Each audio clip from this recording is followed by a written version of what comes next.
అందరికీ నమస్కారం అండి. మన ప్రార్థనలో నెరవేరకపోవటానికి, మనం ఎక్కువ సమస్యల్లో చిక్కుకోవటానికి, ఒక సమస్య పోతే మరొక సమస్య, ఒక కష్టం పోతే మరొక సమస్య, వీటన్నిటికి కారణం ఏంటి అని తెలిపే ఒక మంచి కథ మీతో షేర్ చేయబోతున్నాను. Welcome back to our channel positive webs in Telugu. ఒక ఊరిలో రంగయ్య అనే వజ్రాల వ్యాపారస్తుడు ఉంటాడు. ఈయన కొన్ని వజ్రాలను మూటకట్టుకొని ఊరూరా తిరిగి అమ్ముతూ ఉంటాడు. ఆ అమ్మిన డబ్బులు వచ్చి తను ఇంటికి తెచ్చుకొని మళ్ళీ వ్యాపారం అనేది కొనసాగిస్తుంటాడు. ఇలాగా అతని రొటీన్ లైఫ్ అన్నమాట. ఒకరోజు కొన్ని వజ్రాలని తీసుకొని ఒక ఊరికి వెళ్ళి ఆ ఊరిలో వచ్చి వజ్రాలన్నింటినీ అమ్మేసి తిరిగి ఆ డబ్బు తీసుకొని అతను తిరిగి వస్తున్నాడనమాట. కానీ ఆ ఊరు నుంచి బయటికి రావాలి అంటే ఒక నది అనేది దాటాలి, ఒక పెద్ద నది. ఆ నది దాటితేనే అతను అవతల గట్టుకు పోయి తర్వాత తన ఊరికి వెళ్ళే దారి అనేది దొరుకుతుంది. ఇప్పుడు ఏం చేయాలి అని అర్థం కాల. సరే, మెల్లగా ఎలాగోలాగో కొంచెం చిన్నగా వచ్చి దాటేసి వెళ్ళిపోదాంలే అనుకొని ఆ మూటను నెత్తిన పెట్టుకొని నీళ్ళలోకి దిగసాగాడు.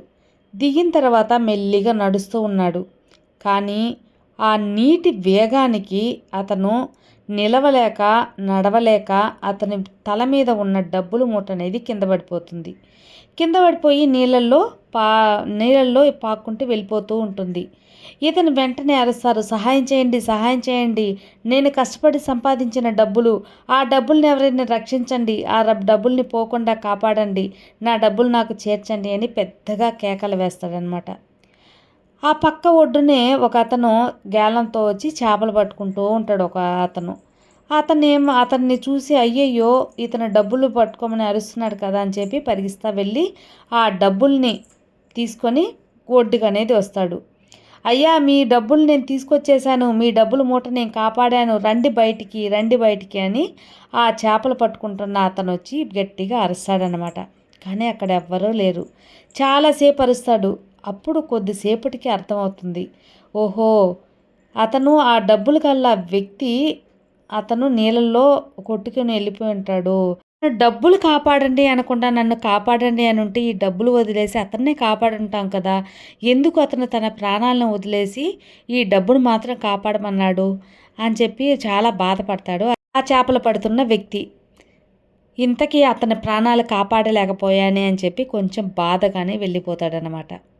ఇలాగేనండి ఆ వజ్రాల వ్యక్తి, ఆ రంగయ్య, కాపాడండి, నన్ను కాపాడండి అని, రక్షించండి అని చెప్పుంటే అతని ప్రాణాలు కాపాడుండేవాడు ఆ చేపలు పట్టే వ్యక్తి. కానీ అతను డబ్బు మాత్రమే కాపాడమని అసలు డబ్బుకి ముఖ్యత్వం ఇచ్చాడు. కానీ అతని ప్రాణాలకి ఇవ్వకుండా అతని ప్రాణాలే గాల్లో కలిసిపోయేలా తన చేతులారా చేసుకున్నాడు.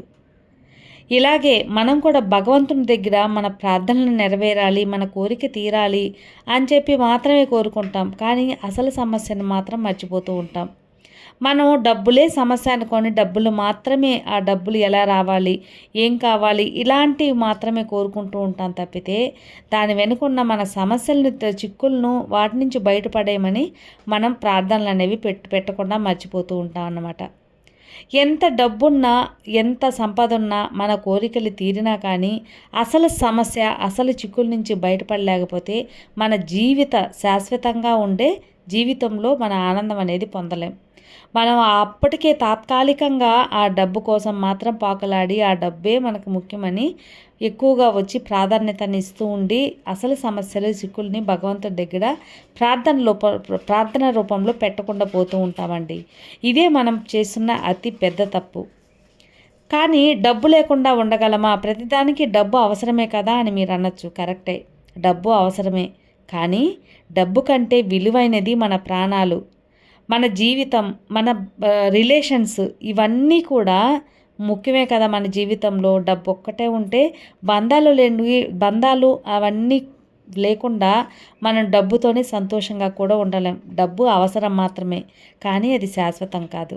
కాబట్టి మన ప్రార్థనలు నెరవేరాలి అని భగవంతుని ముందు ప్రార్థనలు పెట్టే ముందు, మన కోరికలు తీరాలి అని భగవంతుని ముందు పెట్టే ముందు, మనకు ఎలాంటి చిక్కులు, సమస్యలు లేకుండా శాశ్వత సంతోషం కావాలి అని దేవుని దగ్గర కోరుకున్నట్లయితే మనం నిజంగా సంతోషంగా ఉండగలుగుతాం. ఎందువల్లంటే మన కోరికల్ని భగవంతుడు తీరుస్తాడు.